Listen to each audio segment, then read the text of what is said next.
Assalamualaikum warahmatullahi wabarakatuh. Alhamdulillahirabbil alamin. Wassalatu wassalamu ala asyrafil anbiya'i wal mursalin wa ala alihi wa sahbihi ajma'in. Amma ba'du.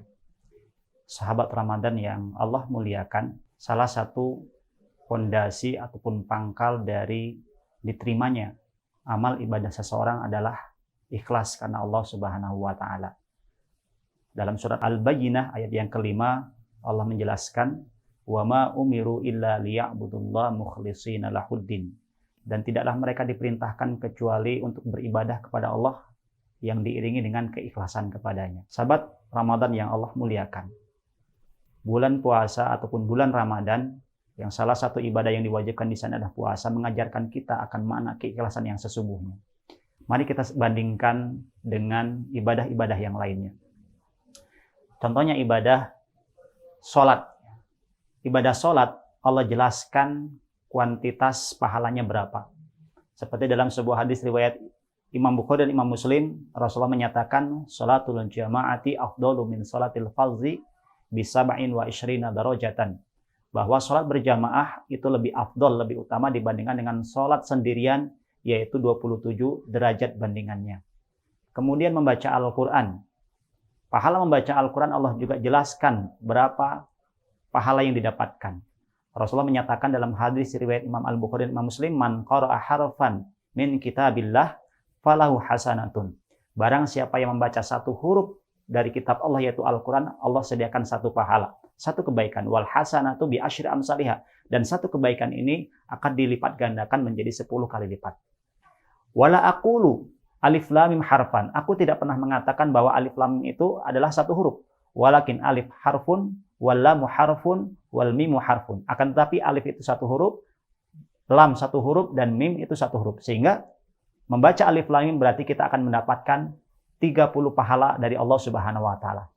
Kemudian dalam pahala sedekah, Allah jelaskan di dalam surah Al-Baqarah ayat 261. Masalul ladzina yunfikuna amwalahum fi sabilillah kamasali habbatin ambatat sab'a sanabila fi kulli sumbulatin mi'atu habbah. Perumpamaan orang-orang yang menafkahkan hartanya di jalan Allah seperti orang yang menanam satu benih, kemudian dari satu benih itu akan menumbuhkan 7 bulir, dan dari setiap bulirnya itu akan menghasilkan 100 benih. Artinya 700 kali lipat Allah memberikan pahala bagi orang-orang yang berinfak. Berbeda dengan puasa, berbeda dengan saum yang kita kerjakan. Dalam hal ini, yaitu dalam hadis qudsi, Rasulullah menjelaskan bahwa kullu amali bani Adam lahu illa syiyam. Setiap amalan anak Adam itu baginya kecuali puasa. Fa innahu li. Sesungguhnya puasa itu adalah milikku. Wa ana ajzi bihi. Dan aku sendiri yang akan memberikan balasannya. Artinya apa? Di sini Allah tidak merinci balasan apa yang akan diberikan oleh Allah kepada orang yang berpuasa. Tapi dengan diberikan kekhususan ini menunjukkan bagaimana luar biasanya pahala yang Allah sediakan untuk orang-orang yang berpuasa. Sahabat Ramadan yang Allah muliakan, kalau amal-amal ibadah yang lainnya seperti sholat, kemudian sedekah dan membaca Al-Quran, potensi orang untuk berlaku ataupun bersifat riya itu sangat terbuka sekali. Berbeda dengan puasa. Puasa adalah ibadah yang sifatnya sirriyah, ibadah yang sifatnya rahasia. Antara kita dan Allah saja yang tahu. Kita menahan lapar, menahan haus, menahan untuk berhubungan suami istri. Itu rahasia sifatnya. Tidak ada tetangga kita yang tahu. Tetapi kita jalankan dalam rangka untuk mendapatkan pahala dari Allah Subhanahu wa taala. Sahabat Ramadan yang Allah muliakan, Imam Ibnu Qayyim menjelaskan tentang makna ikhlas. Al-ikhlasu an tatluba ala amalika syahidan ghairallah wala muzazian siwahu. Bahwa yang dimaksud dengan ikhlas adalah kamu tidak mengharapkan seseorang melihat amal perbuatanmu kecuali Allah Subhanahu wa taala, dan kamu tidak berharap apresiasi kecuali dari Allah Subhanahu wa taala. Artinya apa? Ikhlas adalah melepaskan semuanya, merelakan semuanya tanpa kita berharap pujian, tanpa berharap kita sanjungan ataupun apresiasi dari orang lain. Walaupun mungkin kita tidak dipuji, tidak mendapatkan apresiasi dari orang lain, tapi kita akan terus berjuang, kita akan terus beramal, karena sesungguhnya yang akan memberikan balasan kita adalah Allah Subhanahu wa taala. Berkaitan dengan ikhlas, mari kita belajar kepada akar pohon. Kita lihat akar pohon yang menghunjam sampai ke dasar tanah.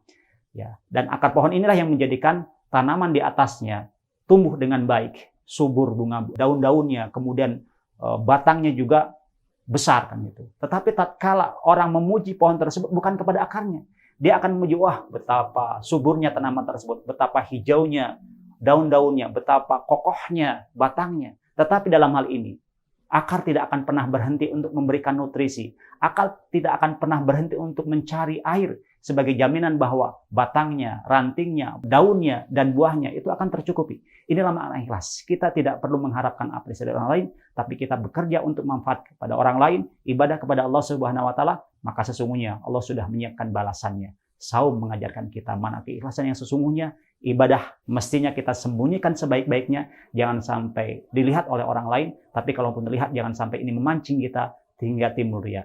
Itu saja barangkali yang dapat saya sampaikan. Mudah-mudahan kita menjadi pribadi-pribadi yang mukhlis, pribadi-pribadi yang senantiasa memiliki sifat keikhlasan ibadah kita kepada Allah Subhanahu wa taala. Aku qouli hadza wa astaghfirullah li wa lakum. Wassalamualaikum warahmatullahi wabarakatuh.